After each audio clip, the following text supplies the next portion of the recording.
ভাই ওরে বের করে দেওয়ার কারণ হচ্ছে ওর নির্বাচন করতে পারে, এটা গণতান্ত্রিক অধিকার, কোনো সমস্যা নাই। কিন্তু সে নির্বাচনী প্রচারণা শুরু করে অন্য একজন প্রার্থীকে উস্কানিমূলক কথা বলে। সে তার প্রচারণার মূল উদ্দেশ্য কি? সে নির্বাচন করার মূল উদ্দেশ্য আমার মনে হয় ভাইরাল। সে চাই ভাইরাল হইতে, সে তার নির্বাচনী প্রচারণা শুরু করে উস্কানিমূলক কথা বলে। আপনারা দেখেন, সে হাদি হত্যার বিচার চায়, হাদি ভাইয়ের কথা বলে সে রাজনীতি করছে। তার রাজনীতিতে সবচেয়ে বড় একটা ফ্যাক্ট হচ্ছে হাদি ভাই। হাদি ভাইয়ের আদর্শ জিয়াউর রহমান। হাদি ভাই রাজনীতিতে অনুপ্রেরিত হয়েছে ছাত্রদলের মাধ্যমে, এবং হাদি ভাইকে আল্লাহ জান্নাত নসিব করুক, উনি শহীদ হওয়ার আগ পর্যন্ত উনি সর্বোচ্চ বিরোধিতা করছে জামাত শিবিরের, সর্বোচ্চ বিরোধিতা জামাতের করছে। এখন তারা শিবিরের সাথে যোগ করে তারা হাদি ভাইয়ের নাম বিক্রি করে নাম বিক্রি করে সে নির্বাচন করছে।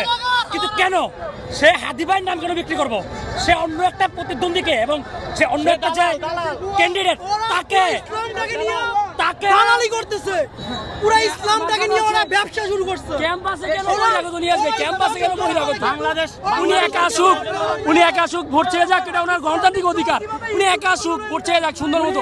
বহিরাগত নিয়ে কেন কেন্দ্র সৃষ্টি করবে? তিনি একা আসুক, ভোট চাক, এটা মানুষ। উনি একা আসলে আপনারা কি সেফটি দিতেন? অবশ্যই আমরা দিতাম। সাধারণ শিক্ষার্থীরা আমরা ওনাকে যত দূর গণতান্ত্রিক রাষ্ট্রে যত দূর দরকার সব দিতাম প্রোটোকল ওনাকে।